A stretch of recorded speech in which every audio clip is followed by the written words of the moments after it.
How's it going, everyone? Want to give you guys a heads up on a major free PlayStation title that has just dropped. On top of that, obviously with any free game there's gonna be some microtransactions, but you can get some in-game content for free right now. We'll talk about that and a couple of other updates. There is a free trial available for one of 2024's biggest titles, and bit of an update on Tokyo Game Show 2024, as PlayStation is going to be an exhibitor, a general exhibitor, for the first time since 2019. More on that at the end of this video. But right off the top, ZZZ Zone Zero from Hoyoverse is available right now. At the game notes, don't go into the hollows. I know there's ether in the hollows, bizarre creations, even heritage of the old civilization. All precious treasures, but don't forget there's also spatial disorder, monsters and mutants running rampant, and ultimately a disaster that could swallow the world. They are not a place where ordinary people should go, so don't go into the hollows, or at least don't go alone. If you insist getting into danger, go to New Eridu first, the city where the good and the bad mix has many people who need the hollows, powerful, wealthy tycoons, gangs that stalk the street, conspiracy nuts, and ruthless officials. Make your preparations there, find strong allies, and most importantly, find a proxy.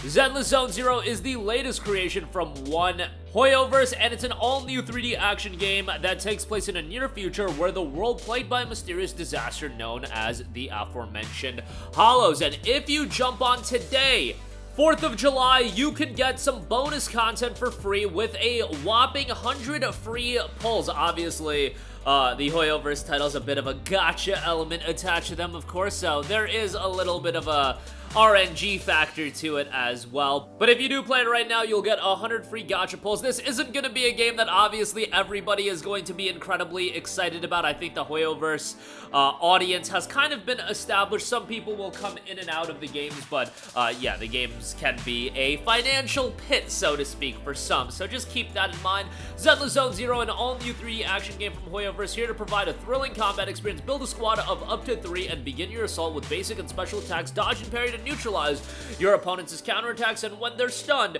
unleash a powerful combo of chain attacks to finish them off. Remember, different opponents have different traits, and it would be prudent to use their weaknesses to your advantage. So you have the 100 free pulls that you can get while playing the game. On top of that, I'll leave a couple of codes in the description box, or a link to a couple of codes. This is posted on the official ZZZ Zone Zero Reddit page. This will give you some in-game content as well, so if you do want to take advantage of that, that'll give you some additional content. All you have to do is log into your Hoyoverse ZZZ Zone Zero account, and then you can redeem the codes, and you'll get some in-game content as far as that's concerned as well. Again, the game is totally free to play, but just keep in mind, the monochromes and whatnot, yeah, you can spend a pretty penny on those. I mean, we've been covering First Descendant a lot, and that's another game that is, let's just say, riddled with microtransactions to the nth degree. Sometimes, you know, I can say that the stuff is riddled with microtransactions. With free-to-play games, I'm always gonna judge them a little bit differently. Like, it's on you for spending the money at that point, as long as it's not, like, gated gameplay content, which, let's be real, some of it is. But, you know, I perceive microtransactions in a free-to-play title versus a $40 game like Helldivers 2, and certainly a single-player $60, $70 game like the Ubisoft outings. That's what aggravates me the most. Microtransactions can be something that are done judiciously in gaming, and I get it, they gotta make their money, but let's just be real. Sometimes I feel like it does get out of control. I feel like with Hoyoverse, it sometimes does get out of control, and certainly with First Descendant, like, the fact is you can play the game free, but some of the microtransaction elements in that game are absolutely wild, and you know what? They're trying to make money off the people that are willing to spend the money, so more power to them. And you could say the same thing for the more expensive titles that have microtransactions as well, like an Assassin's Creed. Ultimately, it's a business, and if they're making money off of it, like, what am I supposed to say about that? Moving on from that, another $70 game that did have microtransactions, Dragon's Dogma 2 gets a free trial for a limited time. Now, with Dragon's Dogma 2, you really don't have to do anything with the microtransactions. I just think single-player $70 games shouldn't have microtransactions, but let's not go down that rabbit hole. The Dragon's Dogma 2 trial does give you about 2 hours of gameplay, and you can transfer your game time into the full game. Now, it should be noted, this is not a PlayStation Plus Premium game trial. You can just jump right in, play it. You don't have to have Plus Premium. You don't even have to have Plus whatsoever. It's a demo for the game. The game itself is 20% off for $56, which, given that it's about 4 months old at this point, it being 20% off isn't a sizable discount anyway.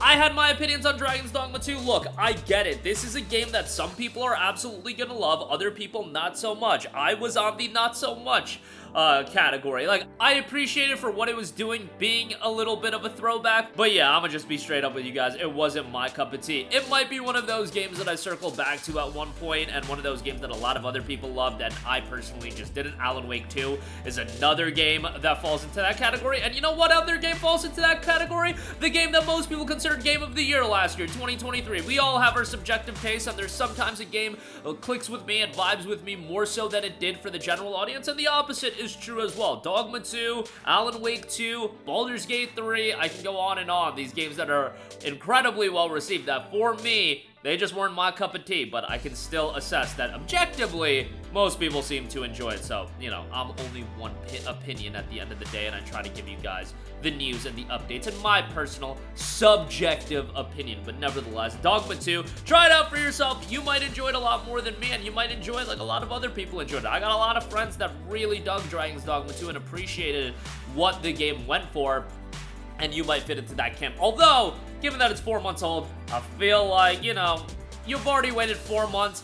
Is another 4 months gonna kill you to wait till Black Friday and this game is down to like $30, $35? I'm just saying, just throwing that option out there. You know, 20% off isn't a sizable enough discount for me for a game that's 4 months old. That's just my 2 cents. You can disagree with me if you want. Lastly, I do want to note Tokyo Game Show 2024 has confirmed that PlayStation will be a general exhibitor. I don't expect any crazy reveals out of them at the Tokyo Game Show. I think they're more so going to show off games like Astrobot and games that they already have in their umbrella. Like, maybe they'll show off like the Concord seasonal update. I'm not even kidding. Like, that might be the extent of their Tokyo Game Show presence. I really don't feel like they're gonna announce a lot of big things, and I think they are more so tailoring those announcements, those reveals, for their own in-house events where they're controlling everything, a state of play, a showcase, so on and so forth. I think the days where Sony is just a guest into these bigger events like a Tokyo Game Show and even a Summer Game Fest, and they're doing big reveals, I don't think that's going to happen as much, if at all, anymore. I think they're going to more so focus on, you know, playing the game on their time. Look, they have no more rules to play by. They don't even have any competition anymore, so they can do whatever the hell they want. Why show up at these events? And outside of using it as a promotional vehicle, you're not really expected to drop a lot of big heavy hitters. You could just do that on your own time. You're gonna reveal Ghost of Tsushima 2 on your own time, or Ghost 2, whatever they decide to call it, etc., etc. I foresee this just being, you know, a way for them to give a promotional push to an Astro, give a promotional push to Lego Horizon, for example, and give a promotional push to, like, the Concord seasonal update. Like, I'm not even kidding. That's the extent of my expectations. But it's cool to see them have a bigger focus at Tokyo Game Show. That is going to do it for me. Again, Zenless Zone Zero officially out now. Get some free content with that, and the game itself is free. As well, Dragon's Dogma 2 has a free trial available, and PlayStation going to be a bigger player at Tokyo Game Show, but I would keep your expectations in line. That's going to do it for me. Sound off with all of your thoughts in the comments section down below. Thank you for watching, and goodbye. Hey guys, we hope you enjoyed the video, and if you did, make sure to hit the subscribe button, and if you're already subscribed, do us a favor and hit the bell icon. This way you'll be notified whenever we post a new video. That's the best way to keep up with all of our uploads, and we usually try to upload 2 videos a day. And with the bell icon hit, you'll be notified whenever we do upload a video. As always, thanks for watching.